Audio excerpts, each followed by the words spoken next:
पूज्य उपाध्याय का श्री सिद्धांत सुपाठ का मुनिवरा रत्नत्रयाराधका पंचेते परमेशिनः प्रतिदिनम् कुर्वन्तु नो मंगलम् कुर्वन्तु मे मंगलम्। शासनपति श्रवण भगवान महावीर स्वामी के चरणों में कोटि से वंदन। परम शुद्ध आचार्य प्रवर 1008 श्री अस्थिमल जी महाराज साहब के गुणों का स्मरण। परम शुद्ध आचार्य प्रवर समस्त मुनिमंडल महासत्य मंडल के चरणों में वंदन। सबसे सादर जय जिनेन्द्र। आज का अपना टॉपिक है काल चक्र। काल भी परिवर्तनशील होता है। हमने हमारे बड़ेरों से सुना है कि हमारा जमाना ऐसा था, हमारा जमाना ऐसा था। इसका तात्पर्य क्या हुआ कि समय बदल गया। हम भी देखते हैं कि हमारे बचपन में क्या था और आज क्या है। तो हम भी अपने बच्चों और ग्रांड बच्चों को बात बता सकते हैं कि हमारे समय में ऐसा होता था, वैसा होता था, अब वैसा नहीं हो रहा है।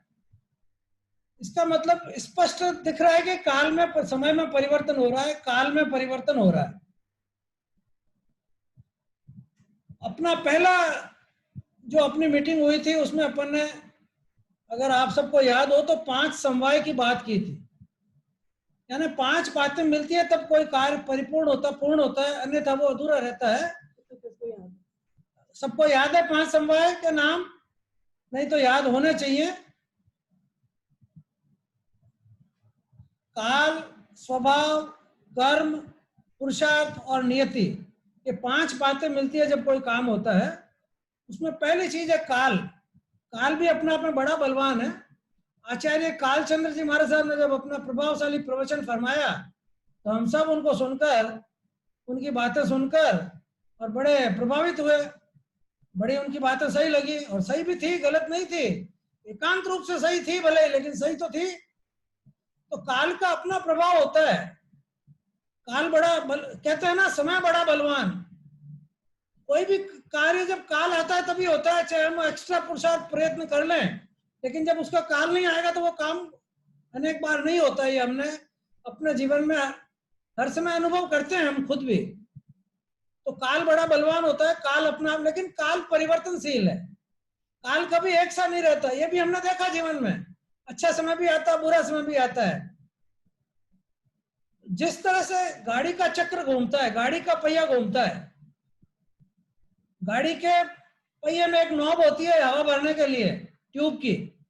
वो कभी ऊपर जाती है, कभी नीचे आती है, कभी ऊपर जाती है, कभी नीचे आती है। तो ये चक्र निरंतर चालू ही रहता है, कभी रुकता नहीं है। जब गाड़ी चलेगी तो उस चक्र को चलना ही पड़ेगा, रुक नहीं सकती। वो रुकेगी तो गाड़ी चलेगी नहीं। तो इसी सीधे संसार का संसार जो प्रवाहमान है, संसार में जीव अजीव जो सभी प्रवाहमान है, रह रहे हैं, उनको भी, उनके लिए भी इस काल चक्र का चलना अति आवश्यक है। और काल चक्र चलता है। हम ऐसा नहीं सोचें कि एक काल बहुत अच्छा आता है। अगर हमको कोई कहानियों के रूप में कहे कि हमारे जमाने में ऐसे होता था या उससे पहले ऐसे होता था, तो शायद हमको लगे कि कपोल कल्पना ही है या ऐसे ही बातें कर रहे हैं। ऐसा कोई हो सकता है क्या? लेकिन ऐसा हुआ, ऐसा होता है और ऐसा होगा। तो काल का चक्र निरंतर चलता है। अच्छा काल आता है, बुरा काल आता है, अच्छा बुरा सब, ऊपर और नीचे का चक्र निरंतर। जिस तरह से गाड़ी का पहिया घूमता है, उसी तरह से काल का भी पहिया घूमता है। इस दृश्यमान समस्त जगत, ये पूरा समस्त जगत परिवर्तनशील, परिणामी नित्य है। ये जगत नित्य है, संसार नित्य है, लेकिन परिवर्तनशील है, घूमता रहता है चक्र की भांति। जिस प्रकार दिन के पश्चात रात आती है कि नहीं आती है, और रात्रि के पश्चात दिन आता है। उजाले के बाद अंधकार होता है, अंधकार के बाद उजाला होता है। रात को अंधेरा होता है और वापस सूर्योदय होता है, उजाले का प्रादुर्भाव होता है, फिर रात्रि आती है, अंधकार का प्रादुर्भाव होता है।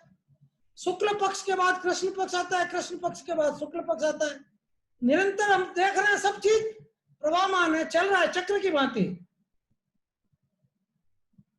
सर्दी के बाद गर्मी आती है, गर्मी के बाद वर्षा ऋतु आती है, फिर सर्दी आती है, फिर गर्मी आती है। सर्दी ऋतुओं का भी काल चक्र प्रवाहमान होता है कि नहीं होता है? इसी तरह से काल का चक्र भी प्रवाहमान रहता है। ये हमको एकदम निश्चित मान लेना चाहिए इतने उदाहरण जानकर। संसार के इस उत्कर्ष और अपकर्ष, अच्छे और बुरे, विकासोन्मुख और ह्रासोन्मुख, ये क्रमशः काल चलता रहता है, जिसको अवसर्पणी काल और उसर्पणी काल, गिरने वाला काल, ह्रासोन्मुख काल, उसको अवसर्पणी कहते हैं, और विकासोन्मुख काल, बढ़ने वाला काल, प्रगति करने वाला काल को उत्सर्पणी काल की संज्ञा दी गई है। तो ये दो तरह के काल हैं, अवसर्पणी काल और उत्सर्पणी काल। इस तरह ये दो मुख्य विभाग हो गए काल के, उत्सर्पणी और अवसर्पणी काल। जिस काल में जीवों की शक्ति, अवगाहना यानी शरीर की लंबाई, आयु, ये सब और जितने भी पुद्गल हैं संसार में, उन सब में वर्ण, गंध, रस, स्पर्श में बढ़ोतरी होती रहती है, वृद्धिगत होता रहता है, उसे उत्सर्पणी काल कहते हैं। और जिस काल में ये सब क्रमशः घटते रहते हैं, आयु घटती है, शरीर की लंबाई घटती है, सब चीजें घटती रहती है, निरंतर क्रमशः घटते घटते घटते घटते घटती रहती है, उसे अवसर्पणी काल की संज्ञा दी गई है, काल कहते हैं। उत्सर्पणी काल समाप्त होने पर अवसर्पणी काल आता है, अवसर्पणी समाप्त होने पर उत्सर्पणी काल आता है। तो इस तरह से ये जिस प्रकार गाड़ी का पहिया घूमता है, उसी तरह से ये काल का पहिया घूमता है, काल चक्र घूमता है। काल का पहिया घूमे भैया, गाना भी है ना एक, वो काल इसी पे आधारित है कि काल निरंतर प्रवाहमान है। ये क्रम अनादि काल से चल रहा है। कब से चल रहा है? अनादि काल से, जिसकी आदि नहीं है, जिसकी शुरुआत हम नहीं पता लगा सकते कहां से हुआ, जिसकी शुरुआत है ही नहीं, हमेशा से चल रहा है। और कब तक चलेगा? अनंत काल तक चलेगा, इसका कभी अंत नहीं आएगा।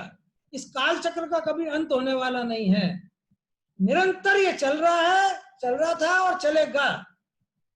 न इसकी आदि है न इसका अंत है, ये अनादि अनंत है।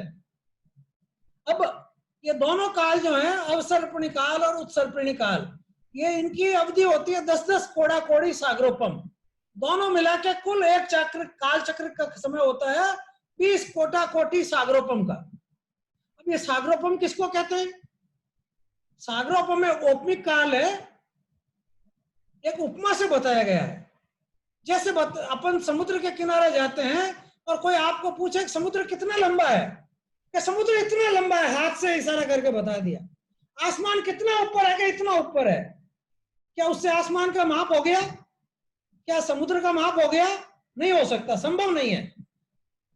कदाचित वो तो फिर भी संभव है, लेकिन इस सागरोपम के काल का प्रमाण करना, एक अंक बताना संभव नहीं है।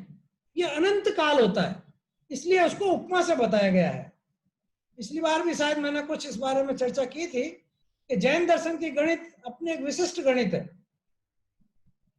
उसमें काल, संख्यात काल तक, फिर असंख्यात काल तक, फिर अनंत काल होता है।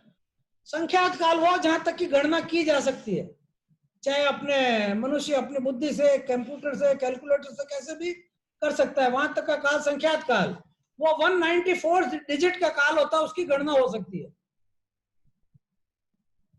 लेकिन उसके आगे जो होता है वो असंख्यात काल होता है, और उसके भी आगे अनंत काल होता है। उनकी तो संख्या से उसको प्रमाणित नहीं किया जा सकता कि इतनी संख्या होगी, लेकिन एक उपमा देके बताया कि इतना बड़ा काल होता है। पल्योपम होता है, फिर सागरोपम होता है। पल्योपम किसको कहते हैं?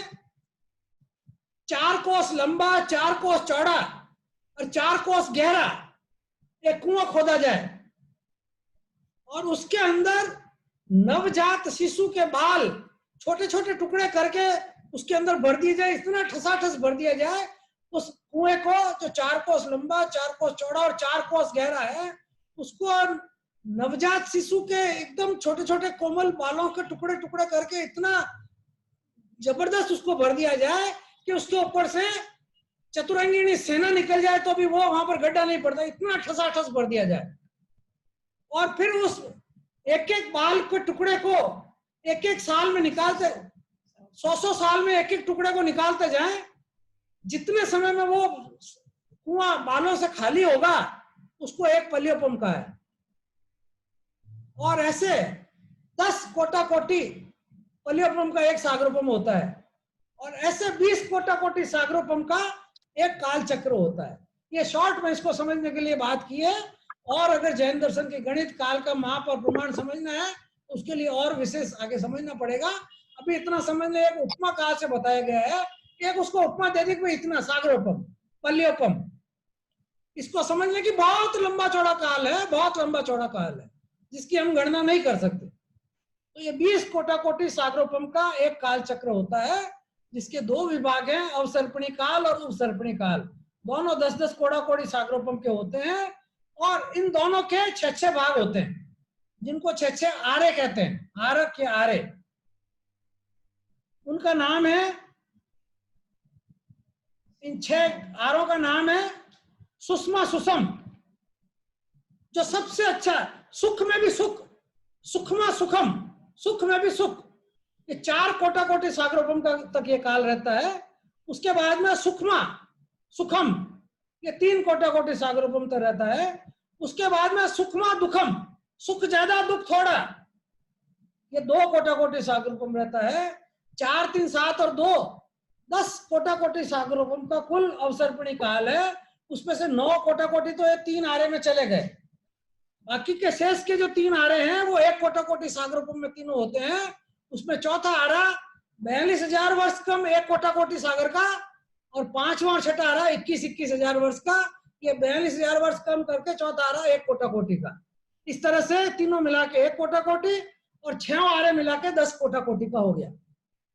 और इसी तरह से इसके विपरीत क्रम से वापस उत्सर्पणी काल आ जाएगा, जिसमें पहला आरा 21,000 वर्ष का होगा, दूसरा आरा फिर 21, 5वें की तरह 21,000 वर्ष का, चौथा आरा 42,000 वर्ष कम 1 कोटा कोटि सागर का, तीसरा आरा, चौथा आरा 2 कोटा कोटि सागर का, 5वां आरा 3 कोटा कोटि सागर, और छठा आरा वापस 4 कोटा कोटि सागर का।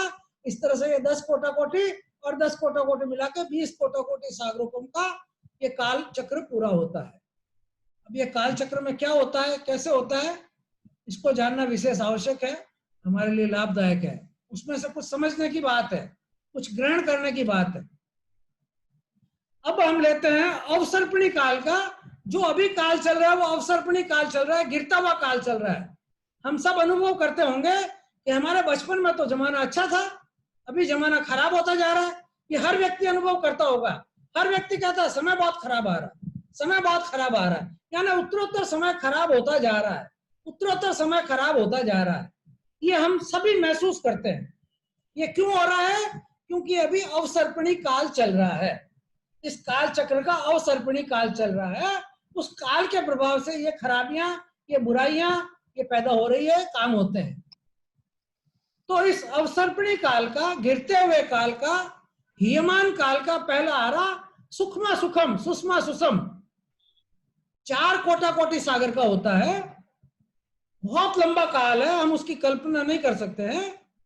एकांत सुखपूर्ण होता है, कोई शोक दुख नहीं वहां के जीवों को। मनुष्य की आयु 3 पलियोपम की, एक बार जन्म लेता है 3 पलियोपम तक उसकी आयु रहती है, वहां रहता है वो। अभी कितनी आयु है? 100 वर्ष के लगभग। 100 वर्ष भी नहीं, 70-80 आ जाए तो डॉक्टर कहते थे अभी तो आप बोनस की जिंदगी जी रहे हो, जितना चल रहा है अच्छा है। और नहीं तो देखते हैं कि 50, 60, 40 कहीं पे भी मनुष्य जा सकता है। लेकिन 3 पलियोपम की आयु, देह की लंबाई, देह की अवगाहना 3 कोस की। 3 कोस कितना होता है? एक कोस में 2 मील, और 1 मील में 1.6 किलोमीटर कितना होता है? इतनी लंबी शरीर की देह। 256 पसलियां होती है मनुष्य के शरीर में। वज्र ऋषभ नाराज संगनन होता है। संगनन कहते हैं शरीर की आकृति को, एकदम लंबाई चौड़ाई ऐसी अच्छी हो कि दिखने में एकदम सुंदर लगे। 6 तरह के संगनन होते हैं। उस समय के मनुष्यों का संगनन सबसे उत्तम वज्र ऋषभ नाराज संगनन होता है। और सम चतुरस्त्र संस्थान होता है। संस्थान यानी हड्डियों की रचना, हड्डियों का जुड़ाव, उसके गठबंधन जॉइंट पे सबसे उत्तम होता है। आज तो जरा सा चलते चलते बैठे बैठे हड्डियां टूट जाती है, वैसा नहीं होता, सबसे मजबूत हड्डियां होती है। इस तरह का ये पहला आरा जो 4 कोटा कोटि सागरोपम का है, वहां के मनुष्यों को किसी प्रकार का कोई दुख नहीं, कोई भय नहीं, कोई कष्ट नहीं, पूर्ण सुखमय जीवन होता है। उस समय के मनुष्य परम दिव्य रूप संपन्न, सौम्य, भद्र, मृदुभाषी, जितनी विशेषताएं गुण आप ले लो, निर्लिप्त, एकदम अल्प इच्छा वाले, अल्प परिग्रही, शांत, सरल स्वभावी और पुष्प, फल और पृथ्वी का आहार करने वाले, अति अल्प क्रोध मान माया लोभ वाले, बिल्कुल नहीं वत क्रोध मान माया लोभ। अभी तो देखो तो क्रोध भरा पड़ा है लोगों में। वहां का वातावरण अत्यंत मनोहर, मोहक, मधुर, सुखद, तेजोमय, शांत, परम रमणीय, मनोज्ञ। अभी जैसे कोई नंदनवन में घूम के आ जाए, वहां चला जाए, वहां जाके थोड़ी देर बैठे, उसको कितना रमणीय और अच्छा लगता है, उससे तो अनंत गुना ज्यादा अच्छा, उससे भी ज्यादा। जीवन यापन करने के लिए आज तो हमको 1000 पापड़ बेलने पड़ते हैं, उसमें के मनुष्यों को कुछ नहीं करना पड़ता है, कोई चिंता नहीं, कोई परिश्रम नहीं। 10 प्रकार के कल्प वृक्ष होते हैं, उनसे उनकी सारी इच्छाओं की पूर्ति हो जाती है, खाने की, पीने की, एवरीथिंग, कपड़ों की, सब कुछ। 10 प्रकार के कल्प वृक्षों से उनकी सारी आवश्यकताओं की पूर्ति होती है। ऐसा कैसे होता है? ये क्योंकि आदमी जो जैसे कर्म करता है उसी हिसाब से गति मिलती है। हाँ, सभी आदमियों का इसी तरह सब सुख है, सब कोई दुख नहीं है। तो उस जगह पे, उस काल में, उस जगह पे वही आदमी जाएंगे, उनके कर्म वैसे हैं। तो काल में मनुष्य सब तरह के, सब लोग हैं, कोई कैसा कर्म करता है, कोई कैसा कर्म करता है। हाँ, तो वही लोग वहां जाएंगे, बाकी लोग वहां नहीं जाएंगे। बाकी लोग कहाँ जाएंगे फिर? और भी अनेक जगह हैं। अच्छा, उसका भी विवरण आएगा, अभी बताऊंगा। ठीक है। और भी अनेक जगह हैं। ये जो काल चक्र चलता है, देखिए, ये कर्म भूमि के मनुष्य, अभी जो वर्तमान में हम रह रहे हैं भारत क्षेत्र में, हमारा वर्तमान का काल का है अवसर्पणी काल का 5वां आरा, दुखमा नाम का आरा चल रहा है, 5वां आरा उपसर्पणी काल का, गिरते हुए काल का। और अभी हम भरत क्षेत्र में हैं। ऐसे और भी पृथ्वियां हैं, 5 भरत क्षेत्र हैं कुल मिला के, 5 ऐरावत क्षेत्र हैं, 5 महाविदय हैं। महाविदय क्षेत्र में कभी काल का परिवर्तन नहीं होता, सदा काल एक सा ही काल रहता है। जो इस अवसर्पणी काल का 4था आरा का वर्णन आएगा, वैसा ही काल सदा काल में महाविदय क्षेत्र में बैठता रहता है। तो वहां पर मनुष्य जन्म ले सकते हैं। भरत और ऐरावत में एक सा काल एक साथ चलता है, काल चक्र चलता है। उसके अलावा और भी मनुष्यों के अनेक क्षेत्र हैं, 56 अंतर्द्वीप हैं जहां पर मनुष्य जन्म लेते हैं। 30 अकर्म भूमियां, ये 15 तो कर्म भूमियां हैं, 5 भरत, 5 ऐरावत, 5 महाविदय, इनको तो कर्म भूमियां कहते हैं। 36 अकर्म भूमियां हैं, वहां पर भी मनुष्य जन्म लेते हैं, होते हैं। और 56 अंतर्द्वीपज है, उनमें भी मनुष्य होते हैं। कुल 101 स्थान है, भूमियां हैं मनुष्यों के जन्म लेने के। तो अगर जिसको मनुष्य योनि प्राप्त करनी है, उसके भी 101 ठिकाने हैं। अभी तो हम एक ठिकाने में बैठे हैं, वहां पर ऐसी स्थिति चल रही है। जिसके जैसे कर्म होंगे, वैसी स्थिति वाले वैसे स्थान में, वैसे काल में जाके वो जन्म लेगा। अभी यहाँ पर इस अवसर्पणी काल के पहले आरे की ये स्थिति है। ऐसी स्थिति के लायक जिनके कर्म होंगे, वही जीव यहाँ आकर जन्म लेंगे। ओके,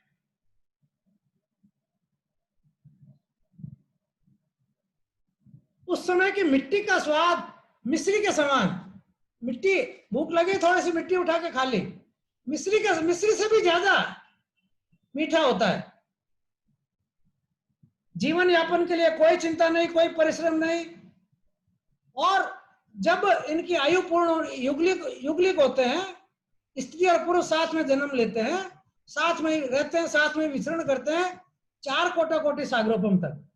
और जब उनकी आयु पूर्ण होने में 6 महीने शेष रहते हैं, 4 कोटि का काल पूरा होने में जब 6 महीने का समय बचा, तब स्त्री एक नवयुगल को प्रसव करके जन्म देती है।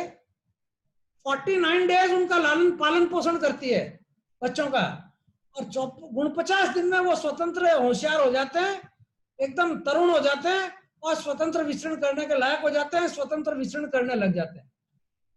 और जब 6 महीने का काल भी वो पूरा हो जाता है, तो जो युगल अपनी आयु पूरी कर चुका, उसमें से युगल दंपति को एक को छींक आती है, एक को जमाई आती है, और दोनों मर जाते हैं, काल कर जाते हैं, बस। और वहां से मरकर नियम से देवलोक में ही जाता है जी, दूसरी जगह नहीं जा सकता। मामा ये 6 महीने कब के, मतलब लाइक प्रेजेंट? उनकी आयु पूर्ण होने के 6 महीने बचेंगे। हाँ, यहाँ के 6 महीने के बराबर, तुम्हारे 6 महीने के बराबर। जब 6 महीना प्रमाण आयु शेष रहती है तब वो स्त्री एक जोड़े को जन्म देती है और 49 दिन उनका पालन पोषण करती है, मतलब उनका ध्यान रखती है थोड़ा, जैसे अभी रखते हैं आप लोग, और फिर वो स्वतंत्र विचरण करने लायक हो जाते हैं, फिर वो अलग हो जाते हैं उनसे, और वो 6 महीने में 49 दिन तो हो गए, बाकी के दिन और पूरे होते ही वो काल हो जाते हैं। एक को छींक आती है, एक को उबासी आती है, और दोनों खत्म एक साथ ही। बस वहां के जो अधिष्ठाता देव होते हैं वो उनके शरीर को ले जाकर और क्षीर समुद्र में ले जाकर प्रक्षेप कर देते हैं, बस, और कोई क्रिया नहीं होती उनकी वहां पर। इस आर्य के मनुष्य 3-3 दिन के उपरांत आहार की इच्छा होती है, 3 दिन बाद आहार करते हैं, 3-3 दिन से, उसकी पहले उनकी इच्छा करने की इच्छा ही नहीं होती है। इस तरह से ये पहला आरा हुआ गिरते हुए काल का अवसर्पिणी काल।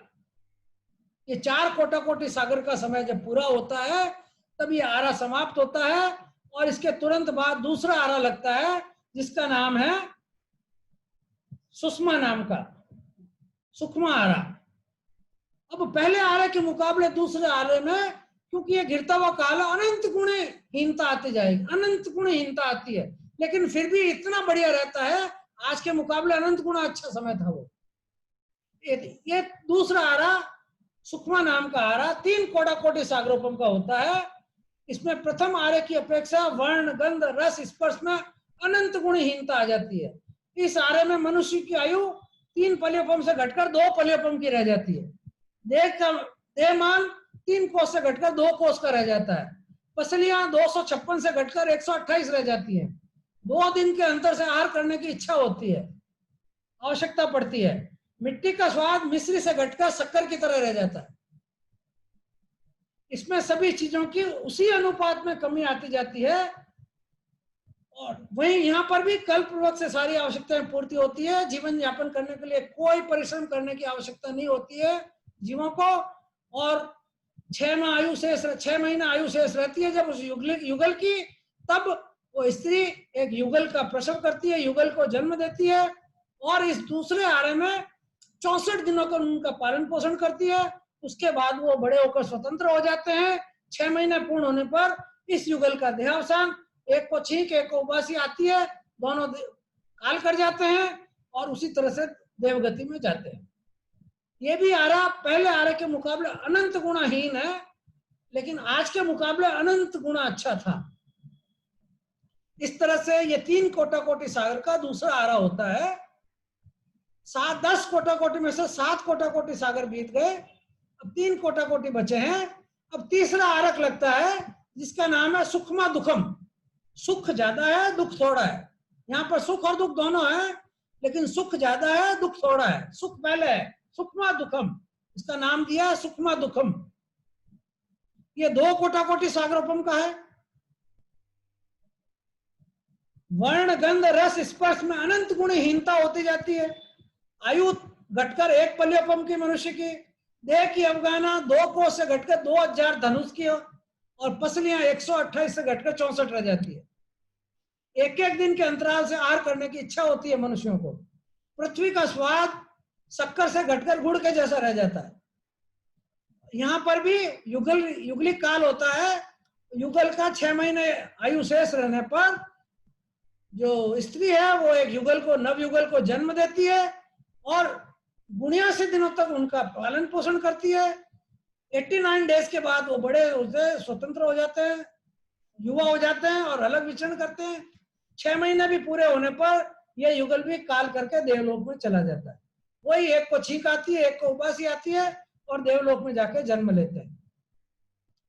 यह स्थिति, ये तीसरा आरा जो है, जो 2 कोटाकोटि सागरोपम का है, इसमें 2/3 भाग तक ऐसी, जो भी मैंने वर्णन बताया है, 2 कोटाकोटि में से 2/3 भाग में ऐसी स्थिति रहती है। अब इस तीसरे आरे का जो 2 कोटाकोटि सागर का है, 1/3 भाग बचा है। जब क्या होता है, जब 1/3 स्थिति बचती है तो मनुष्यों के 6 संगनन, अभी तक तो सब सर्वोत्तम संगनन चल रहा था, वज्र, ऋषभ, नाराज।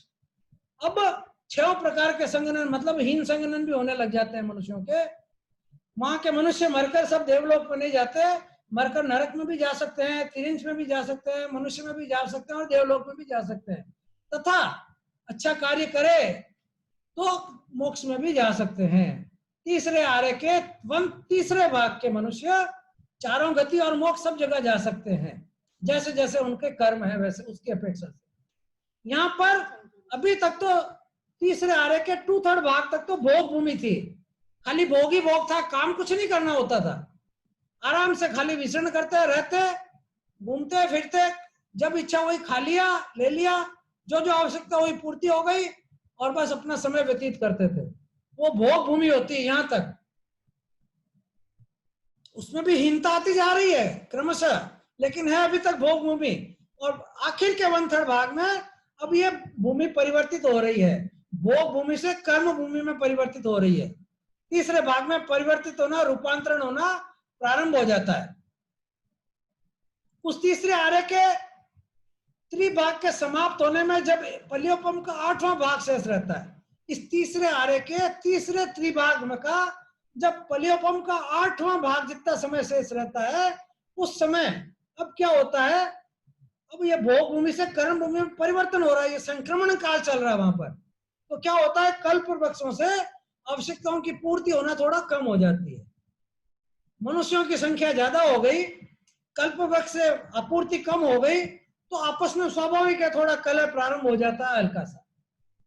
तब क्या होता है, जब यह समय आता है तीसरे आर्य के त्रिभाग समाप्त होने में, जब पल्योपम का 8वां भाग शेष रहता है, उस समय फिर अब क्या करना, अब व्यवस्था तो होनी पड़ेगी, अन्यथा अव्यवस्था हो जाएगी मनुष्यों में आपस में। तो वहां पर 15 कुलकर जन्म लेते हैं, एक एक करके क्रमशः, एक साथ नहीं, 15 कुलकर, यानी वो वहां के राजा होते हैं, नेता होते हैं, मनुष्यों के राजा होते हैं एक तरह से कह सकते हैं।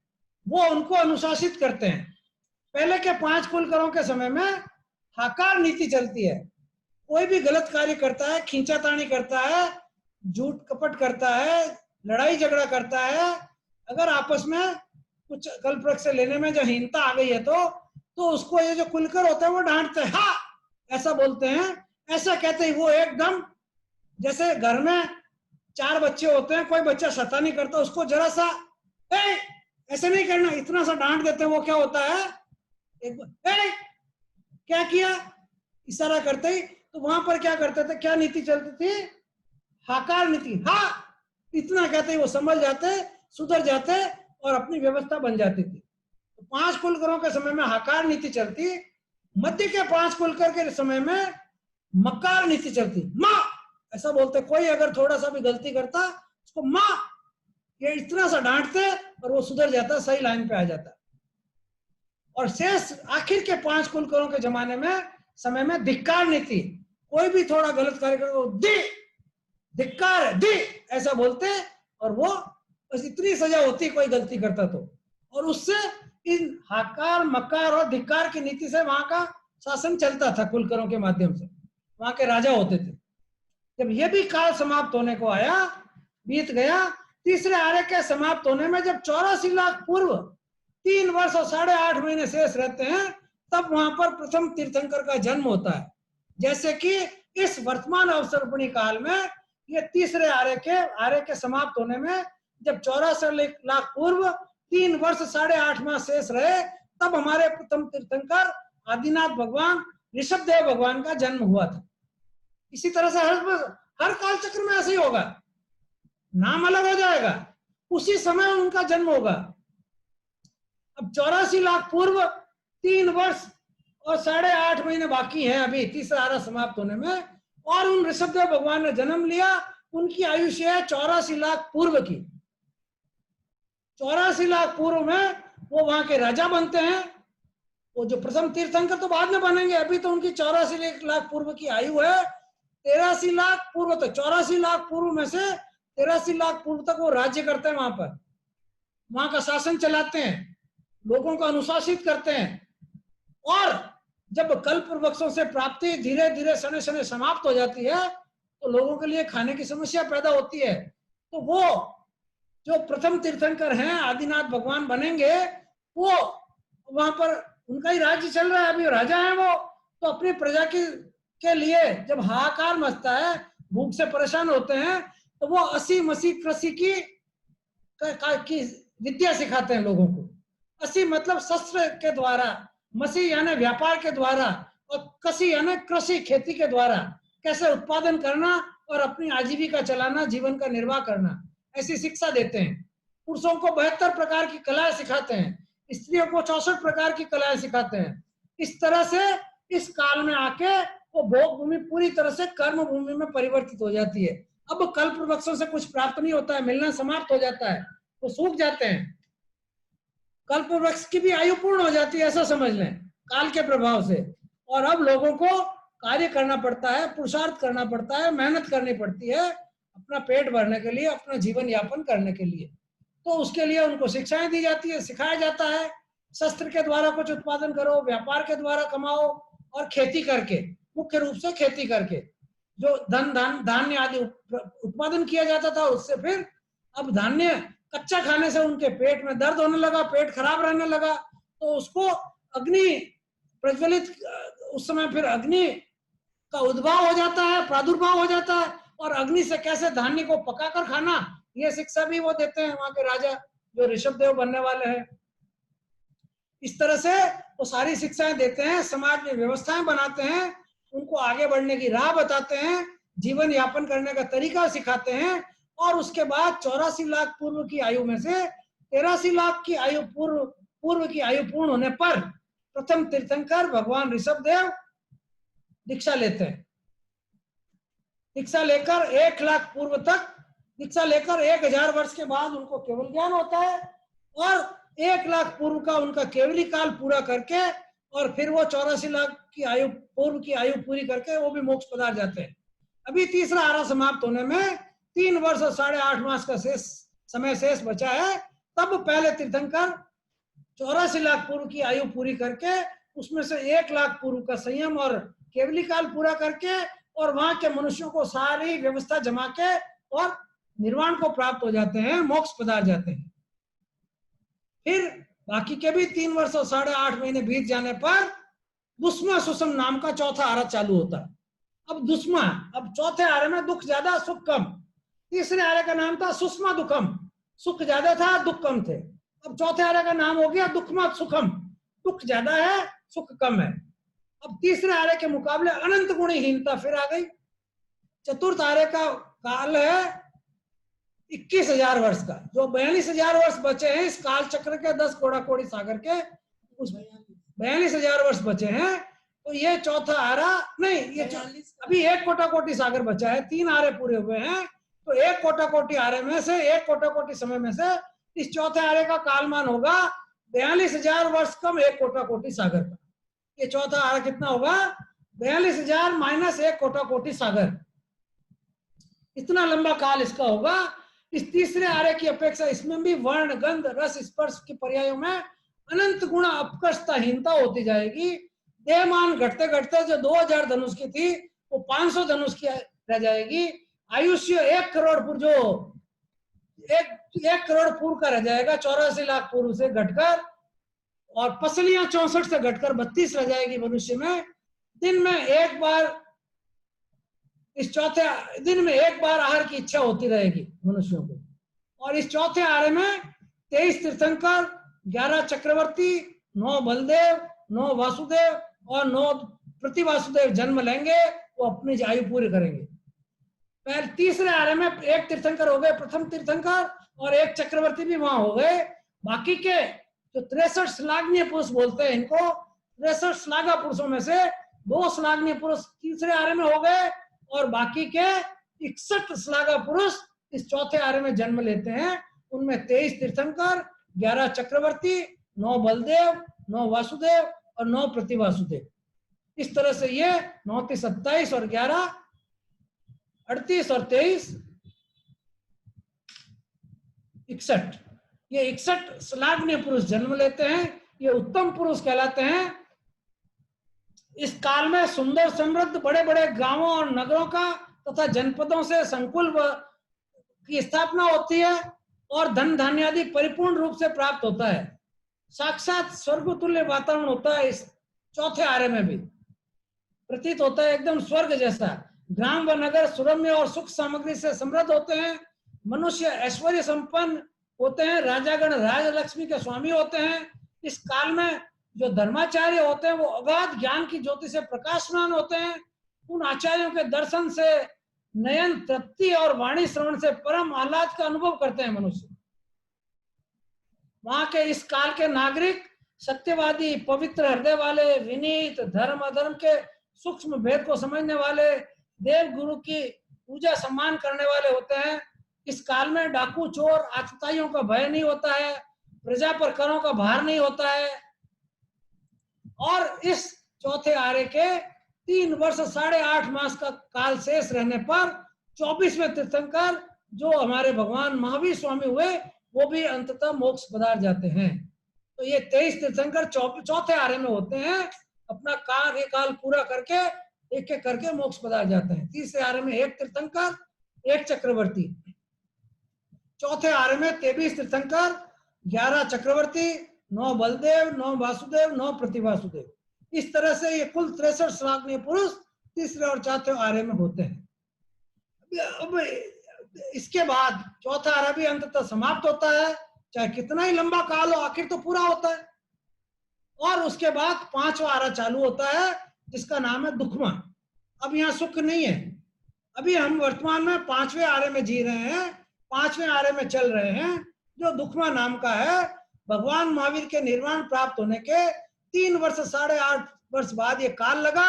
और भगवान महावीर के निर्वाण के बाद अभी 2500 और कितने साल हो गए हैं, तो समझ लें कि 5वां आर्य लगे 2500 और कुछ साल अभी व्यतीत हो गए हैं।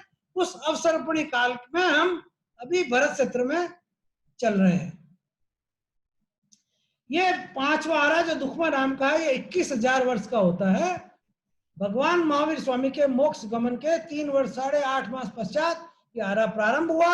इसमें पृथ्वी के रूप, रस, गंध और स्पर्श में रास के साथ साथ जो जो समय बीतता जाएगा त्यों त्यों लोगों में धर्म, शील, सत्य, शांति, सम्यक्त, सद्बुद्धि, सदा सारे गुणों में सदाचार, शौर्य, ओज, तेज, क्षमा, दान, व्रत, नियम, सरलता, इन आदि सारे गुणों में क्रमिक ह्रास और होता जाएगा। अधर्म बुद्धि का क्रमशः विकास, अभ्युत्थान होता जाएगा।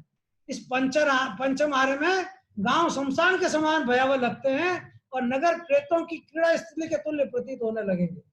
इस समय के नागरिक पैसे से बिकने वाले और राजा यमदूत के समान दुखदाई होंगे। मत्स्य न्याय का बोलबाला होगा। मत्स्य न्याय किसे कहते हैं? मछली का न्याय। जैसे समुद्र में क्या न्याय चलता है, समुद्र की क्या व्यवस्था है? बड़ी मछली छोटी मछली को निगलती है और वो छोटी मछली अपने से छोटी मछली को निगलती है। यही न्याय चलेगा। जो बड़ा होगा, जो ज्यादा प्रभावशाली, ज्यादा ताकतवर होगा, वो छोटों पर अपना राज्य करेगा, उनको प्रताड़ित करेगा, उनको लूटेगा, उनको फंसाएगा।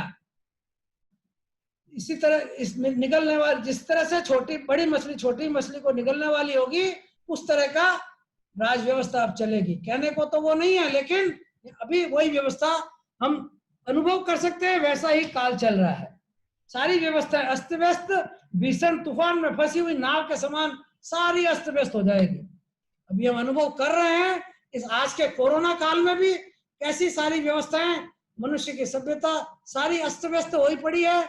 ये सब काल का प्रभाव भी इसमें एक अहम कारण है, मुख्य कारण है। प्रजा को एक तरफ से चोर आदि पीड़ित करेंगे, दूसरी ओर से कमर तोड़ करों से राज्य परेशान करेंगे। व्यापारी गण प्रजा को लूटेंगे तो राज्य अधिकारी बड़ी बड़ी रिश्वत लेकर व्यापारी गण को परेशान करेंगे। आत्मीय जनों में घर घर में कलह क्लेश रहेगा, जो हम अनुभव करना प्रारंभ कर चुके हैं। एक दूसरे से शत्रुता व द्वेष का व्यवहार करेंगे। उनमें परोपकार, सत्यनिष्ठा, जैसे जैसे ये काल आगे बढ़ते जाएगा, जैसे जैसे ये आरा बढ़ता जाएगा, ये 21,000 साल का 5वां दुखमा नाम आगे बढ़ता जाएगा, प्रभावमान रहेगा। ये कमियां, ये खराबियां और बढ़ती जाएंगी और आगे चलती जाएंगी। शत्रुता और द्वेष का, एक दूसरे से शत्रुता व द्वेष का व्यवहार करेंगे। उनमें परोपकार, सत्यनिष्ठा, लज्जा, उदारता नहीं रहेगी। लोगों में धर्म रुचि मंद हो जाएगी। शिष्य गुरु का अनादर करने लगेंगे, अवज्ञा करने लगेंगे, स्वतंत्र विचरण करने लगेंगे। गुरुकुल व्यवस्था समाप्त हो जाएगी। पुत्र अपने पिता का तिरस्कार करने लगेंगे, माँ बाप का। ऐसी व्यवस्थाएं आज हम अनेक जगह देखने भी आ रही है। इसमें और बढ़ोतरी होने वाली है समय के साथ। लेकिन इसका मतलब यह नहीं है कि हम ये कह दें कि समय के प्रभाव से हो रहा है, हम उससे बचना चाहें तो बच सकते हैं। हम अपना पुरुषार्थ परिश्रम ऐसा करें, हम अपना कार्य ऐसा करें, हम क्रोध मान माया लोभ नहीं करें, हम दूसरों से कलह क्लेश कम से कम करें, नहीं करें, बचते रहें। हम अपने माता पिता की पूरी निष्ठा से सेवा करें, उनका उपकार माने, गुरु की श्रद्धा भक्ति करें, उनका उपकार माने, तो हम उससे जितना बचना चाहें बच सकते हैं। लेकिन काल का प्रभाव तो आएगा। हम जितना बचना चाहें उस काल के अगेंस्ट तिरा जाता है। नदी के अंदर, तालाब के अंदर एक तो बहाव के साथ तिरा जाता है, और एक कुछ लोग होते हैं बहाव के विरुद्ध तिरने वाले होते हैं, अनुकूल और प्रतिकूल। तो हमको जो गिरता हुआ काल है उससे प्रतिकूल चलने का प्रयास करना चाहिए। हमारा ऐसा पुरुषार्थ होना चाहिए कि हम इसके प्रतिकूल अपना आचरण, अपने को सुधार कर रखें। धर्म कार्यों में भी कूटनीति, राजनीति, कपट और धृष्टता का, धर्म कार्यों में भी दुष्टता का, धृष्टता का बोलबाला रहेगा। वहां पर भी लोग धर्म का जो पैसा आ रहा है उसको भी लूटने वाले आजकल नजर आते हैं। असमय पर वर्षा होगी, अतिवृष्टि होगी, अनावृष्टि होगी, महामारियां फैलेगी, कोरोना की महामारी अभी तो और आगे जैसे अनेक फैलेंगी। इस प्रकार के रासोन्मुख क्षीण पुण्य वाले काल प्रभाव में जिन मनुष्यों की रुचि, जिन थोड़े से मनुष्यों की रुचि धर्म की रहेगी, उन्हीं का जीवन सफल होगा, और बाकी सब तो दुर्गति में जाने वाले ही होंगे। इस पंचम आर्य के अंत में मनुष्य की, शुरुआत में तो 500 धनुष की थी, अब अंत में आते आते, नहीं 500 धनुष नहीं, इस 7 हाथ की थी, इस पंचम आर्य के अंत में मनुष्य की ऊंचाई 2 हाथ जितनी रह जाएगी, और अधिकतम आयु 20 वर्ष की रह जाएगी। अभी तो 100 साल या उससे कुछ अधिक की मानते हैं, 70, 80, 90 साल तक की भी अवस्था हम देख रहे हैं। लेकिन इस पंचम आर्य का अंत आते आते आयुष्य 20 साल की रह जाएगी, 15-16 साल में आयुष का अंत होने लगेगा, अधिकतम 20 वर्ष इस पंचम आर्य के। लेकिन इस पंचम आर्य के अंत तक भी देखिए विशेषता जो भगवान बता रहे हैं, इतना खराब काल आ गया, सब लोग बदमा खराब हैं, लेकिन मैं अच्छा रह सकता हूं। इस पंचम आर्य के अंत तक भी जब ऐसी स्थितियां बन जाएगी, उस समय भी एक साधु, एक साध्वी, एक श्रावक और एक श्राविका मौजूद रहेंगे। दुप्रसा नाम के आचार्य होंगे, फाल्गुश्री नाम की साध्वी होगी, नागिल नाम के श्रावक होंगे, और सत्यश्री नाम की श्राविका रूप ये चतुर्वेद संघ उस समय तक शेष रहेगा, मौजूद रहेगा, और वो धर्म का आचरण करते रहेंगे। और ये चारों जो जीव होंगे यहाँ से काल करके अंत में, और एक भाव करके मोक्षगामी होंगे, मोक्ष जाएंगे। किसके प्रभाव से? धर्म के आचरण के प्रभाव से। उस अभी तो 2500 साल ही बीते हैं, अभी 18,500 साल बाद जो स्थितियां होंगी, आज से कितनी बद खराब होंगी, हम जस्ट थोड़ी सी कल्पना करके देखें। वहां पर भी धर्म कायम रह सकता है अगर हम मजबूत रहें, हम रहें। तो आज हमारे लिए इतनी विकट स्थितियां नहीं है। कोई भी ये बहाना नहीं करे भाई काल खराब है, अब क्या धर्म करना है, कोई धर्म होता है क्या, मन ही नहीं लगता है, सब लोग ऐसे हैं, धर्म के क्षेत्र में भी बदमाशियां हो रही है। ऐसी बात नहीं करके हमको हमारा कार्य करते जाना है, यह शिक्षा इससे प्राप्त करना है। क्यों कि इस पंचम आर्य के अंत तक भी एक साधु, एक साध्वी, एक श्रावक, एक श्राविका रूप धर्म संघ, चतुर्वेद संघ मौजूद रहेगा, जो भगवान महावीर ने 21,000 वर्ष पहले स्थापित किया था। उन्होंने चतुर्वेद संघ की स्थापना की थी। एक साधु, एक साध्वी, एक साध्वी श्रावक, एक श्राविका, ये 4 भी रहेंगे तो चतुर्वेद संघ कायम रहेगा, तो 21,000 साल तक अनवरत चलेगा, और वहां पर जाकर वो समाप्त होगा। तो वहां तक भी अच्छा काम करने वाले की गति अच्छी होगी, बुरा काम करने अच्छे की गति अच्छी, बुरे का फल बुरा। उस अंतिम समय में भी वो आचार्य दूपुरा अंतिम समय तक भी अपने चतुर्वेद संघ को प्रतिबोध करते रहेंगे।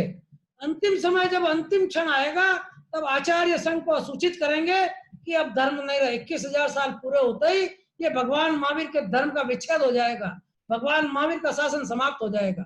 ये 21,000 वर्ष तक निरंतर चलेगा, कोई इसको रोक नहीं सकेगा, लेकिन 21,000 बाद वो स्वतः ही समाप्त हो जाएगा, उसके बाद नहीं रहेगा, धर्म का विच्छेद हो जाएगा। वो आचार्य घोषणा करेंगे, और वहां पर जो चतुर्वेद संघ था वो भी समाप्त हो जाएगा। पंचम आर्य की समाप्ति के दिन, उस आखिरी दिन क्या होगा? पूर्वाह्न में, सुबह में चारित्र धर्म समाप्त हो जाएगा।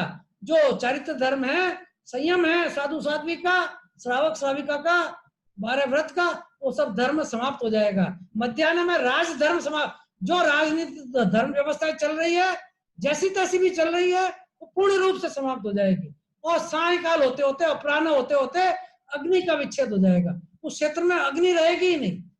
आज जो अग्नि हमको उपलब्ध है, जरा सा हम अंदाजा लगावें कि आज हमारे साथ अग्नि नहीं रहे, किसी भी रूप में पूर्णतः विच्छेद हो जाए, क्या स्थिति बनती है हमारी? आज हम भोजन कैसे तैयार करते हैं?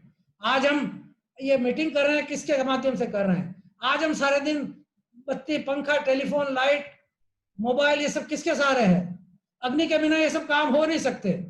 और अग्नि का विच्छेद हो जाएगा, ये सारे काम समाप्त हो जाएंगे। अग्नि का ही विच्छेद हो जाएगा, कहीं अग्नि टोटली विच्छेद, कुछ भी उपलब्ध नहीं अग्नि का, अग्नि रहेगी ही नहीं।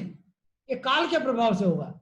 तो कालकाचारी का भी प्रभाव कम नहीं है, लेकिन ये एकांत, इसमें और भी सारी बातें मिलने से ये कार्य होंगे, लेकिन ये काल में ऐसा आएगा।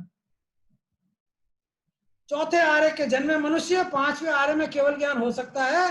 5वें आर्य में जन्म लेने वाले मनुष्य को, जो चौथे आर्य के जन्मे मनुष्य इस 5वें आर्य में आ गए, वो अभी जाएंगे, उनको तो शायद केवल ज्ञान हो सकता है, नहीं भी हो सकता है, अगर किसी को होना है तो हो सकता है। लेकिन 5वें आर्य में, जो अभी वर्तमान में 5वां आर्य चल रहा है, उसमें किसी को केवल ज्ञान नहीं होगा इस क्षेत्र में। तो वो 5वां आर्य जो चल रहा है, भगवान महावीर के जाने के बाद 21,000 साल का जो 5वां आर्य लगा, उसमें 3 वर्ष 8.5 माह बाद तक वहां पर भगवान का शासन रहेगा। वो विच्छेद होने के बाद 3 वर्ष 8.5 महीने व्यतीत होने के बाद 5वां आर्य भी समाप्त होगा। उस 5वें आर्य में जो चौथे आर्य में जन्मे हुए थे, भगवान के निर्वाण जाने के बाद भी सुधर्मा स्वामी, जम्बू स्वामी आदि, उनको केवल ज्ञान होके वो भी निर्वाण मोक्ष में पधार गए। लेकिन 5वें आर्य में जो जन्मे हैं, उनको फिर किसी को केवल ज्ञान और मोक्ष नहीं हुआ, होगा भी नहीं। इस 21,000 साल तक ऐसा काल चलेगा। ये 5वें आर्य की समाप्ति के बाद दुखमा दुखम नाम का छठा आर्य, दुख में भी दुख, इतना भयंकर दुख जिसकी हम कल्पना भी नहीं कर सकते, जिसका वर्णन सुनकर शायद हमारी देह कांपने लग जाएगी। ऐसा आर्य, छठा आर्य आएगा। ये 5वें आर्य के अभी जो 18,500 साल अभी इसमें बचे हैं, यह व्यतीत होने के बाद छठा आर्य लगेगा। इसका क्या हाल होंगे? दुखमा दुसम, दुखमा दुखम, दुख में भी दुखम, छठा आर्य लगेगा। इसमें वर्ण, गंध, रस और स्पर्श में अनंत गुणा और कमी आएगी। 21,000 वर्ष तक ये छठा आर्य चलेगा। इस छठे आर्य में दसों दिशाओं से हाहाकार, बाएं बाएं जोर का कोलाहल निरंतर चलेगा और अत्यंत तीक्ष्ण कठोर आंधियां, तूफान चलेंगे। अभी आज वर्तमान के समय में मारवाड़ में देखते हैं, कई बार आंधी आती है, धूल भरी आंधी आती है, तो कैसी, लेकिन वो थोड़ी देर के लिए, तो 5 मिनट, 10 मिनट, घंटा, आधा घंटा आके चली जाती है, वापस समय सामान्य हो जाता है। हम सफाई कर लेते हैं घरों की और वापस से वही सामान्य बात हो जाती है। अभी हमने देखा इंडिया में 2 तूफान आए अभी वेरी रिसेंट पास्ट में, एक उड़ीसा बंगाल में, तो दूसरा महाराष्ट्र गुजरात में। 100, 200, 150 किलोमीटर की रफ्तार से हवाएं चली और कितनी तबाही उन्होंने मचाई। फिर भी विज्ञान के माध्यम से मनुष्य ने जो भौतिक उपलब्धियां हासिल करी है, उसके माध्यम से बहुत कुछ बचाव भी किया, लेकिन फिर भी अनेकों तबाही उन्होंने मचाई।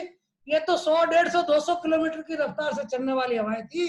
जरा हम अनुमान लगाएं कि 2000 किलोमीटर की रफ्तार से अगर हवाएं चलेगी, जरा 20,000 किलोमीटर की रफ्तार से तूफान चलेगा, क्या स्थितियां बनेगी? वैसी स्थितियां छठे आर्य में होंगी। ऐसे भयंकर तूफान चलेंगे, धूल मिश्रित और सारी चीजें समाप्त। आज हम जितनी ऊंची ऊंची हमने बिल्डिंगें बना ली है, 100 मंजिल की, 50 मंजिल की, 20 मंजिल की, जो किले खड़े कर लिए राजा महाराजाओं ने, जो होटलें खड़ी हो गई है, पर्वत के पर्वत धूल दूषित हो जाएंगे, सारे जमींदोज हो जाएंगे, सारे जमीन में मिल जाएंगे, नदियां समाप्त हो जाएगी, सारी ऊंची ऊंची फैक्ट्रियां, ऊंची ऊंची बिल्डिंगें, एवरीथिंग, सब कुछ ऐसी हाहाकार आवाज करती हुई, ऐसी भयंकर प्रलयकारी हवाएं चलेंगी, निरंतर चलेंगी, और सब चीजों को मिट्टी में मिला देगी। और जितने भी मनुष्य पशु आदि हैं अधिकतर उसमें दबकर फंसकर मर जाएंगे, काल कलवित हो जाएंगे। समस्त क्षेत्र में निरंतर इस आंधी और तूफानों के चलने के कारण अंधकारमय वातावरण रहेगा। अब काल का प्रभाव ऐसा आएगा कि दिन में सूर्य का ताप अभी जो वर्तमान में 40 डिग्री के ऊपर चला जाए, 45 डिग्री हाय हाय, हर एक आदमी के जबान पे ओहो आज बहुत गर्मी, ओहो आज बहुत गर्मी है, और 50 डिग्री हो जाए तो बाहर निकलने की हिम्मत नहीं होती है। और अंदाज करें 500 डिग्री हो जाए तो, 5000 डिग्री हो जाए तो, वैसा तापमान सूर्य का वहां पर रहेगा उस काल में, छठे आरे में। और रात को चंद्रमा सर्दी में मान लो जैसे माइनस हो जाता है, 0 डिग्री हो जाता है, कहीं कहीं 10, 20, 25, 30 डिग्री माइनस तक हो जाता है। हम अंदाज लगाएं कि 100 डिग्री माइनस, 1000 डिग्री माइनस हो गया तो वैसी स्थितियां रात में, दिन में 5000 डिग्री प्लस और रात में 5000 डिग्री माइनस, ऐसा तापमान रहेगा। जब सूर्य आएगा अत्यधिक उष्णता लेकर आएगा, चंद्रमा आएगा अत्यधिक शीतलता लेकर आएगा, दोनों सहन करने योग्य नहीं होंगे। क्या स्थितियां बनेंगी? अब जो थोड़े बहुत मनुष्य जैसे तैसे वहां से बच गए, इतने प्रलयंकारी तूफान में बहुत गिने चुने गिनती के, सारी भूमि सम हो गई, सब धूल दूषित हो गया सब कुछ। जो आज हम इतना रहे कि मैंने इतनी बिल्डिंग बना ली, मैंने ऐसा कर लिया, इतना मैंने अपना महल खड़ा कर लिया, वो सब बोलो आधे घंटे बाद हो जाएगा। और कुछ है जो मनुष्य, सिर्फ 2 नदियां बचेंगी, गंगा और सिंधु, बाकी सारी नदियां भी उससे भर जाएंगी और लुप्त हो जाएंगी। गंगा और सिंधु बचेगी, और वो भी कितनी, 1 बिलाट जितनी गहरी। उन गंगा और सिंधु नदियों के किनारों पर जो मिट्टी होगी, वहां पे थोड़ी पानी की नमी के कारण वहां पर बिल खोद खोद कर मनुष्य उसमें रहेंगे। मनुष्य आज के चूहों की तरह बिल खोद खोद कर रहेंगे वहां पर उन नदियों के किनारों पे। और जब अग्नि समाप्त हो गई, खाने के लिए कुछ नहीं है, पेट भरने के लिए कुछ नहीं है, उस गंगा और सिंधु नदी में पानी थोड़ा होगा, छिछला होगा, और कच्छ और मच्छ अनाप शनाप होंगे। वो वहां से मच्छ और कच्छ को निकालकर और बिल के बाहर निकलेगा। कब? जब सूर्योदय, जब चंद्रमा अस्त होने वाला होगा और सूर्योदय होने वाला होगा, उसमें शीतलता भी कम हो जाएगी, अभी गर्मी का प्रकोप भी बड़ा नहीं है। उस समय थोड़ी सी देर के लिए बिलों से बाहर निकलेगा मनुष्य, उन गंगा और सिंधु नदियों में से कच्छ और मच्छ पकड़ पकड़ कर बाहर निकालेगा, और नदी के किनारे मिट्टी में गड्ढा खोदकर उसमें दबा देगा, और जल्दी से वापस जाकर बिलों में छुप जाएगा। क्योंकि अभी सूर्य का ताप बढ़ने वाला है, जो सहन करने योग्य नहीं रहेगा, जल्दी से जाके बिलों में घुस जाएगा। अब दिन भर जो सूर्य का ताप तपेगा, इतनी भयंकर उष्णता, उससे वो कच्छ और मच्छ जो दबाए गए थे मिट्टी में, वो पक जाएंगे। जैसे ही शाम पड़ेगी, सूर्यास्त होने को आएगा, सूर्य चंद्र उदय होने को आएगा, उस संक्रमण काल में न अति उष्णता न अति शीतलता, बिलों से वापस बाहर निकलेंगे मनुष्य। और जो उन्होंने वो कच्छ और मच्छ वहां दबाए थे मिट्टी में, उनको जो पक गए अब उनको बाहर निकाल कर खाएंगे, और जल्दी से खा के उसके लिए भी वो लड़ेंगे, झगड़ेंगे, मारपीट करेंगे, लूट खसोट करेंगे आपस में मनुष्य, जैसे तैसे अपना पेट भर के, और तुरंत वापस बिलों में चले जाएंगे। क्योंकि अभी चंद्रमा की शीतलता इतनी अत्यधिक आने वाली है कि जो सहन करने योग्य नहीं रहेगी। काल के प्रभाव से, और उस समय में जो आंधियां चलेगी, उसके साथ साथ अनेक प्रकार की जो बारिश होगी आंधियों के साथ, वो रस रहित अरस मेघ की बारिश होगी, विपरीत रस वाले विरस मेघ की बारिश होगी, क्षार मेघ की बारिश होगी, विष मेघ की बारिश होगी, अम्ल मेघ की बारिश होगी, अग्नि मेघ की बारिश होगी, विद्युत मेघ की बारिश होगी, वज्र मेघ की बारिश होगी, जो क्या करेंगे, इस धरती का उपजाऊपन समाप्त कर देंगे, अग्नि को समाप्त कर देंगे, इसमें जो स्वाद रहा हुआ है थोड़ा बहुत वो भी उसको भी समाप्त कर देंगे, इसमें जो वनस्पति उत्पन्न करने की शक्ति रही है उसको समाप्त कर देंगे, और विविध प्रकार के रोगोत्पत्ति करेंगे। पीड़ाएं बढ़ाने वाले ऐसे मेघों की वर्षा होगी, जिससे मनुष्य अनेक प्रकार से के रोगों से रोगांतक रहेंगे। इससे सारी भूमि सम हो जाएगी, सारी इमारतें छोटी बड़ी सब मिट्टी में मिल जाएंगी, यहाँ तक कि पर्वत भी, नदियां भी सब धूल दूषित हो जाएंगी। समस्त वनस्पति पूर्ण रूप से लुप्त हो जाएगी। अब वनस्पति कभी वहां पर रही नहीं है। इसलिए उस काल के मनुष्य, उस क्षेत्र के मनुष्य मांसाहारी होंगे। छठे आर्य के मनुष्य अत्यंत कुरूप, दुर्गुण वाले, दुर्वर्ण वाले, दुर्गंध युक्त, दुखद स्पर्श वाले, दीनहीन, अत्यंत कर्कश स्वर वाले, निर्लज्ज, झूठ, कपट, कलह, क्लेश, वैरपूर्ण व्यवहार करने वाले, मर्यादा का उल्लंघन करने वाले, मांसपेशियों से रहित, विभत्स मुख वाले, खुजली, कोढ़ आदि से ग्रसित, दुर्बल, अनेक व्याधियों से पीड़ित, निरुत्साही, तेजहीन, क्रोध, मान, माया, लोभ एवं मोह के सुखानुबंधी दुख के भोगी, धर्म और श्रद्धा व सम्यक्त से भ्रष्ट होंगे। ऐसे मनुष्यों का देहमान एक हाथ का रह जाएगा, आयु 16 वर्ष तक की रह जाएगी अधिकतम। एक मिनट, कोई पूछना चाहते हैं क्या? हाँ बोलिए। ये गैलेक्सी S8+ कौन है? हैं? एक मिनट, आपने हाथ रेज किया है, कुछ पूछना है किसी को? पूछना है तो पूछ ले, अनम्यूट करके। आगे चलो। एक मिनट, ओके ठीक है, ओके ओके, आगे आगे कंटिन्यू। ठीक है। ये सभी मांसभक्षी मनुष्य होंगे। अपरिमित इनकी आहार की इच्छा होगी, लेकिन मिलेगा थोड़ा, इसलिए लड़ाई झगड़े करेंगे, एक दूसरे से लूट खसोट करेंगे। 6 वर्ष की स्त्री संतान का प्रसव करेगी, सुकरी और कुत्तिया के समान अनेक बच्चों को जन्म देगी, और वे बड़े परिवार वाले होंगे और महाक्लेश में जीवन वाले होंगे। धर्म और पुण्य से बिल्कुल हीन, दुख ही दुख में अपनी आयु पूर्ण करके यहाँ के मरने वाले मनुष्य नरक और तिरिंच 2 जगह जाएंगे, वापस मनुष्य नहीं बनेंगे और देवगति में भी नहीं जाएंगे। उस समय के, उस काल के, उस क्षेत्र के रहने वाले मनुष्य।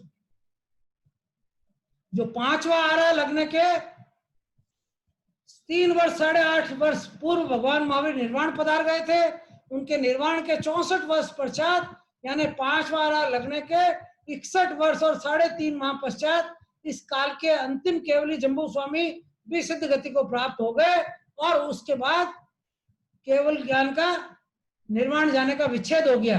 जम्बू स्वामी के निर्वाण के पधारने के साथ ही 12 बातों का विच्छेद हो गया था उसी समय।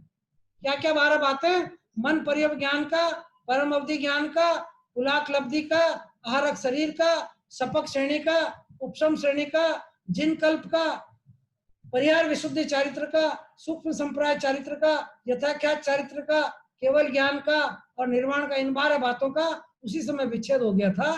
भगवान महावीर के शासन में जो 21,000 वर्ष तक चला, कुल 2004 युग प्रधान आचार्य होंगे।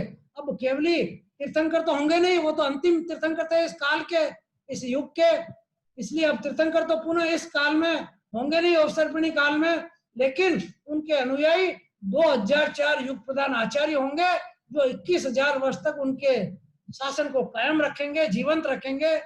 उनमें प्रथम आर्य सुधर्मा होंगे, और अंतिम आचार्य, जिसका नाम मैंने पहले लिया था, जो अंतिम 5वें आर्य के अंत समय तक होंगे, आचार्य दुप्रसव, वो होंगे। इस तरह से 2004 कुल उस समय में इस 21,000 साल के काल में आचार्य होंगे, वो बड़े प्रभावशाली होंगे, वो धर्म को जिंदा रखेंगे, भगवान के शासन को चलायमान रखेंगे, और उनके आश्रय ही हम लोग भी धर्म का आचरण कर सकेंगे, यत किंचित, जितना भी हम करें, करना चाहें। ये गिरते हुए काल के 6 आरे इस तरह से प्रभावमान होकर समाप्त हो गए। ये अवसर्पिणी काल समाप्त हुआ, हियमान काल समाप्त हुआ, और अब इसके बाद उत्सर्पिणी काल, चढ़ने वाला काल, विकासोन्मुख काल, ऊपर बढ़ने वाला काल, अच्छा काल प्रारंभ होगा। इसके बाद ये उल्टे क्रम से होगा।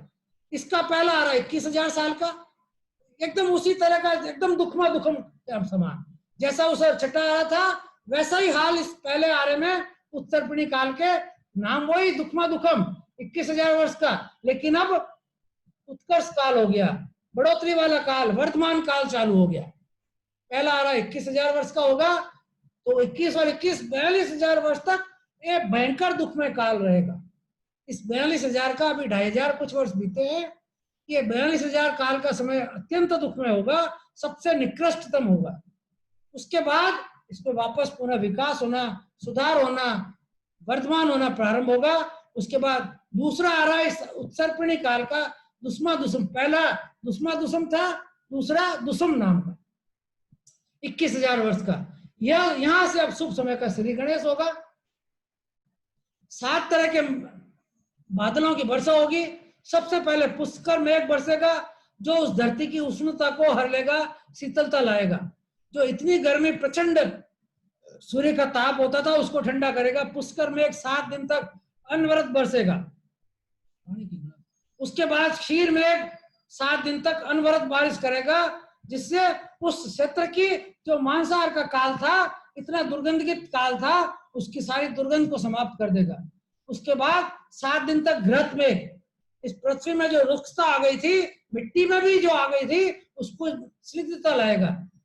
फिर 7 दिन तक अमृत मेघ की बारिश होगी, जो इस काल में इस धरती में धान्य आदि की, धान्य वनस्पति आदि की उत्पत्ति प्रारंभ कर देगा। और 7 दिन रस मेघ की बरसात होगी।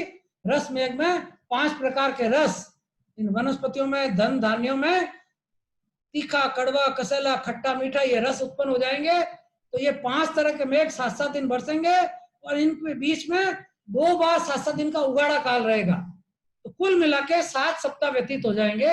ये दूसरा आ रहा इस उत्सर्पणी काल का, इस वर्तमान काल का, ऊपर चढ़ने वाले काल का दूसरा आ रहा दुखमा नाम का जब चलेगा। यहाँ से शुभ समय का श्री गणेश होगा। 49 दिनों तक ये 5 मेघ 7-7 दिन बरसेंगे, बीच में 2 सप्ताह उगाड़े रहेंगे। कुल 49 दिन तक ऐसा समय निकलेगा, जिससे धरती का एकदम रूप बदल जाएगा। जो धरती इतनी निकृष्ट हो गई थी, इतनी अंधकार में हो गई थी, इतनी उष्ण हो गई थी, इतनी दुर्गंध में हो गई थी, जहां पर मांसाहार के अलावा कुछ बचा नहीं था, वो काल सारा परिवर्तित हो जाएगा। उसको देखकर बिलों में से मनुष्य निकलेंगे, उनकी खुशी का पारावार नहीं रहेगा। पूरी वनस्पति हरियाली से आच्छादित है, एकदम सस्य श्यामला छाई हुई है। वो देख रहे हैं अनेक प्रकार के फल फूल लगे हुए हैं, धान्य उगे हुए हैं। वो बड़े खुश होंगे, सारे मनुष्य एकत्रित होंगे। उनका जो व्यवहार कपटपूर्ण, क्लेश में, क्रोधमान, माया रूप था, उसमें भी थोड़ा थोड़ा कमी आना प्रारंभ होगा। वो सब उस समय में बाहर आकर इतने खुश होंगे, और सब मिलकर एक मीटिंग करेंगे और ये तय करेंगे कि आहा, कितना अच्छा हुआ, आज प्रकृति ने हमारे लिए क्या किया है, इतने अनमोल सामग्री दी है। आज से हम सभी हाथ खड़ा करके सभी सौगंध खाते हैं, हम इस बात का निर्णय करते हैं कि आज से कोई भी मनुष्य मांसाहार नहीं करेगा। हम आज से वनस्पति का भोग करेंगे, वनस्पति खाएंगे। आज के बाद मनुष्य मांसाहार बंद कर देगा। ये 42,000 वर्ष का काल होता है इस 20 कोटि सागर में, जो मांसाहार का काल होता है मनुष्य के लिए, और बाकी का सारा काल शाकाहार का होता है। ये आज का मानव समझ नहीं पा रहा है। क्यों मांसाहार की हर तरफ दौड़ा जा रहा है, क्यों उसको अच्छा लगता है। क्या चीन की हम कहानियां सुनते हैं, फोटो देखते हैं, हमारा मन कैसा हो जाता है, हमारा दिल दहलने लगता है। लेकिन ये सत्य है, कैसा काल अभी चल रहा है, कैसे मनुष्यों की स्थितियां हैं, कैसी उनकी सोच है, जरा सोचने की बात है। तो ये 49 दिन व्यतीत होने पर वो मनुष्य, जस्ट एक्सक्यूज मी, वहां पर ऐसा निर्णय करेंगे कि आज के बाद कोई सब साकार करेंगे, कोई मांसाहार नहीं करेगा। और अगर कोई व्यक्ति मांसाहार करेगा तो हम उसकी छाया से भी दूर रहेंगे, उसकी छाया भी हमारे नजदीक नहीं आने देंगे। ऐसा वो सब मिलके एक मत से निर्णय करते हैं। इसी वजह से ये जो आर्य शुरू होते हैं, श्रावण कृष्ण प्रतिपदा से सभी आर्य शुरू होते हैं। तो ये उत्सर्पणी काल का दूसरा आरा जिसकी मैं बात कर रहा हूँ, दुखमा नाम का है। उसके 49 दिन व्यतीत होने पर ऐसा निर्णय मनुष्य करेंगे, और वही 49वां दिन संवत्सरी का दिन होता है। उसी वजह से श्रावण कृष्ण प्रतिपदा एकम से लेकर 49 दिन पूरे होंगे। ये 5 तरह के मेघ बरसेंगे, और वही दिन संवत्सरी का दिन इसीलिए होता है, वो हमारा संवत्सरी का दिन होता है। उसी के हिसाब से उस दिन 49 दिन संवत्सरी मनाई जाती है, और उसके बाद 70 दिन चातुर्मास के बाद शेष रहते हैं। सूखी धरती की से तप्त धरती हो जाएगी, धरती की तपन और प्यास बुझकर हरी भरी हो जाएगी, पुनः वनस्पति का उदय हो जाएगा। जब वहां पर वनस्पति का विच्छेद हो गया था छठे आर्य में, यहाँ दूसरे आर्य में वापस वनस्पति का उदय हो गया, अनेक धान्य फल फूल आदि की उत्पत्ति प्रारंभ हो गई और लहलाती फसलें दिखी, फूल और फलों से लहलाते हुए वृक्ष दिखने लगे और इसमें और सने सने सुधार होगा।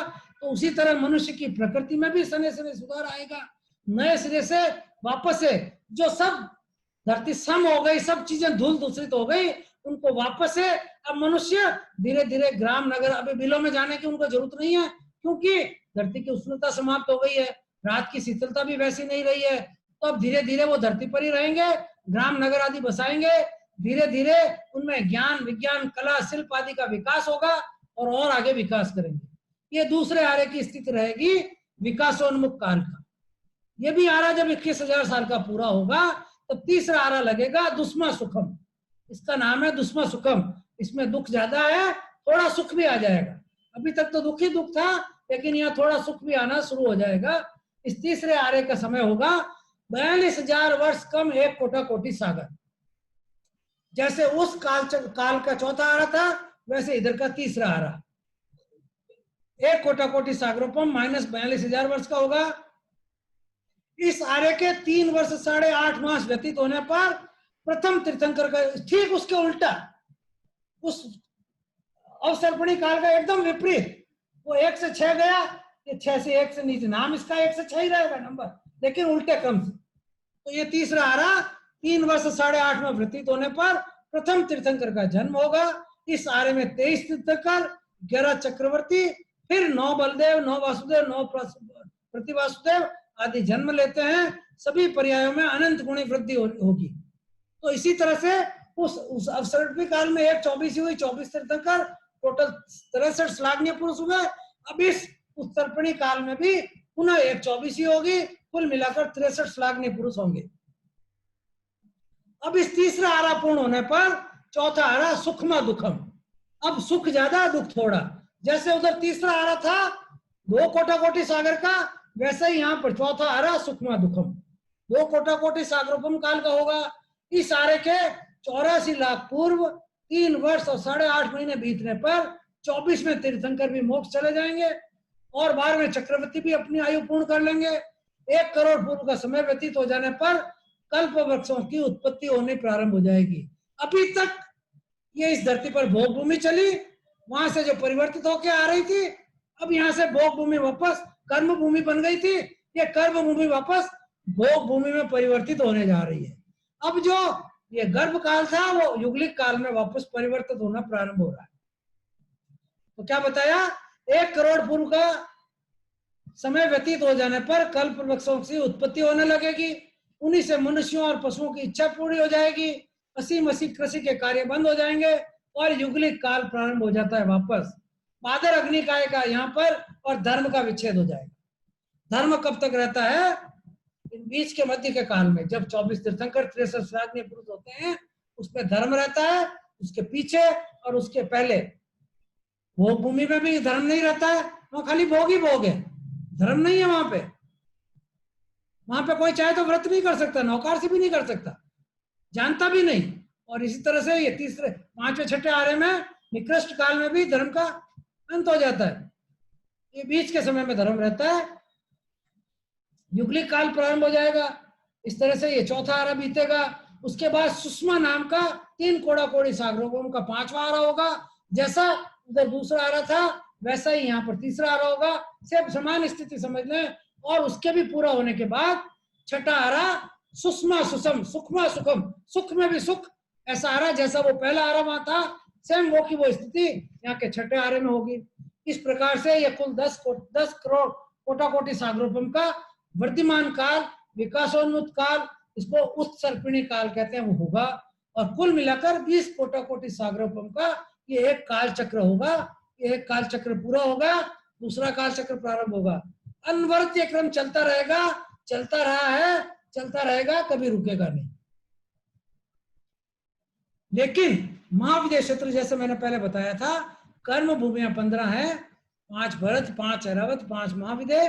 तो उन 5 महाविदेह क्षेत्र में हमेशा जो अवसर्पणी काल का चौथा आ रहा था वैसी स्थिति रहती है। सदा काल में तीर्थंकर मौजूद रहते हैं, श्लाघनीय पुरुष रहते हैं, धर्म रहता है, सब कुछ वहां रहता है। भरत और ऐरावत में ये काल चक्र घूमता है। अगर धर्म नहीं रहता, धर्म खत्म हो जाता है, हाँ, तो फिर ये मनुष्य गति कैसे पाएगा आदमी, इस अच्छे कर्म कैसे करेगा? नहीं, वहां का जीव मनुष्य गति का, इसलिए वो देव गति में जाता है। वहां पर वो कोई पाप भी नहीं कर रहा है, वहां पर कषाय नहीं है, क्रोध मान माया लोभ नहीं है, राग द्वेष नहीं है, एकदम सरल मृदु शांत, जैसा वर्णन आया ना उनका। जो भोग भूमि के मनुष्य होते हैं, युगलिक होते हैं, उनका स्वभाव कैसा, एकदम बढ़िया, अच्छे से अच्छा। तो वो क्या करते हैं, ज्यादा कर्मों का बंध भी नहीं करते हैं, तो देवगति में चले जाते हैं। वहां से मरकर नियमा देवगति में जाएंगे।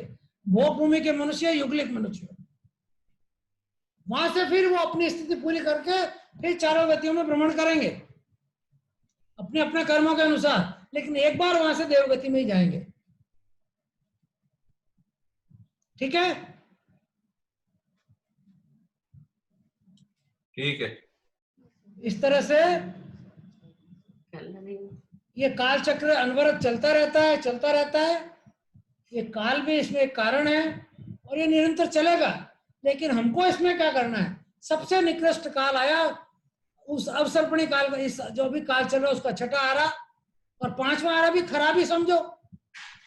ठीक है, हम लोग थोड़े कुछ ठीक है, इसमें भी हम सुख मान रहे हैं, पूछते भाई रोज कैसे हो, हाँ सब आनंद में मजा कर रहे हैं। अगर उनका वर्णन हमने सुना, उसके मुकाबले क्या है, कुछ नहीं है हमारा सुख, लेकिन फिर भी हम सुख मानते हैं। लेकिन ये 5वां और छठा आरा इस अवसर्पणी काल का, और पहला और दूसरा उत्सर्पणी काल का आरा, तो 21 हजार साल के 4 आरे, ये 84,000 काल का तो सबसे खराब काल होता है। 84 में 42,000 तो सबसे ज्यादा खराब, 42,000 उससे थोड़ा कम खराब। ये 84,000 साल का जो काल है वो निकृष्टतम काल है।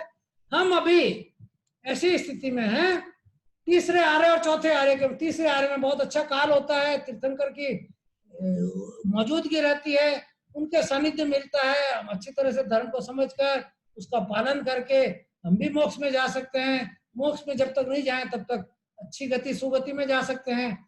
लेकिन अब हमको क्या करना, इस काल चक्र का वर्णन जानकर समझकर कि कम से कम इन 84,000 साल में तो हमको मनुष्य के रूप में जन्म नहीं मिला, तो फिर क्या करना, धर्म का पालन करना, 18 पाप का त्याग करना, राग द्वेष नहीं करना, क्रोध मान माया लोभ नहीं करना, किसी के साथ गलत व्यवहार नहीं करना, झूठ का व्यवहार नहीं करना, कपट नहीं करना, चोरी नहीं करना, ये सारे अच्छे काम करने, पूरे काम सब छोड़ देना, हिंसा नहीं करना, झूठ नहीं बोलना, चोरी नहीं करना, ब्रह्मचर्य का पालन करना, परिग्रह नहीं रखना, ये 5 व्रतों का, 12 अणुव्रतों का पालन करना जितना शक्य हो, ताकि हम यहाँ से मोक्ष नहीं जा सकते, कम से कम देव आयु बंद कर यहाँ से देवगति में चले जाए, वहां पर इतनी लंबी आयु ले लें, ये 84,000 साल का काल बीत जाए और यहाँ पर आकर हमको चूहों की तरह बिलों में जन्म लेकर रहने का अवसर।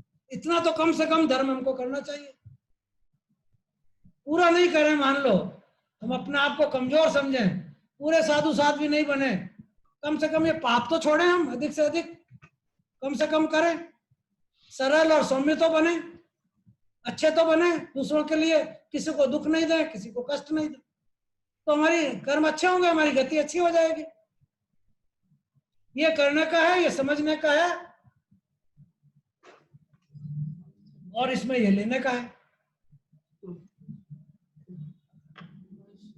अब जितनी बात इतने समय में हो सके, उसमें से किसी को कोई प्रश्न हो तो पूछ लें।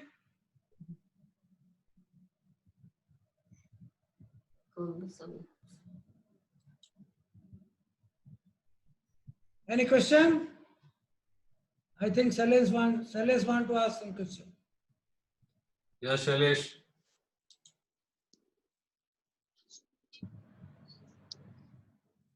श्रुति, चाचा आपने बोला था ना एक सागरोपम में कितने पलियोपम होते हैं, मैं भूल गई वापस। 10 कोटि पलियोपम का एक सागरोपम। पलियोपम बताया था 4 कोस का लंबा चौड़ा गहरा कुआं वो एक पल्योपम, हाँ क्या, कोटा कोटी मतलब करोड़ होता है? हाँ 10 करोड़ इंटू करोड़, अच्छा 10 कोटा कोटि, 10 करोड़ इंटू 1 करोड़ पल्योपम का एक सागरोपम। ऐसे 20 कोटा कोटि, 20 सागरोपम नहीं, 20 कोटा कोटि सागरोपम का एक काल चक्र होता है। ठीक है। अरुण भैया एक क्वेश्चन है। Yes welcome. अभी तो अपने 24 तीर्थंकर हैं, तो ये हाँ। 24 ही रहेंगे या अपने 25-26 की भी वह रहता है इसमें? संभव नहीं है, नहीं है? हर एक काल में 24 तीर्थंकर ही होंगे, नियत है। 63 अच्छा। श्लाघनीय पुरुष ही होंगे, न कम न ज्यादा। अच्छा ये नियति है। 5 समवाय किए थे ना, हाँ कौन कौन से? काल, स्वभाव, कर्म, पुरुषार्थ और नियति। हाँ। तो काल का भी कारण है तो नियति का भी कारण है, अच्छा स्वभाव भी है तो पुरुषार्थ भी है, तो कर्म भी है। पांचों बातें मिलती है जब कार्य होता है। तो ये नियति है कि 24 ही होंगे, 23 या 25 नहीं होंगे, ये नियति है। ठीक है भैया, thank you thank you. Yes और किसी कोई क्वेरी है, question? I think Madhu has some question. Madhulika I think. Madhu Unmute unmute her. करो। मधु अनम्यूट करके बोलो।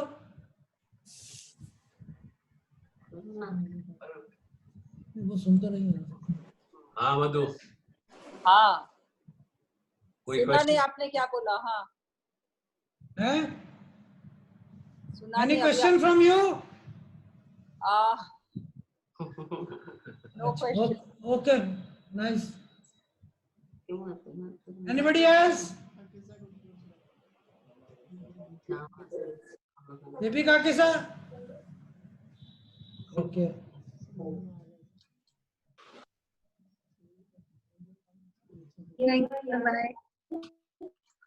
Bye bye.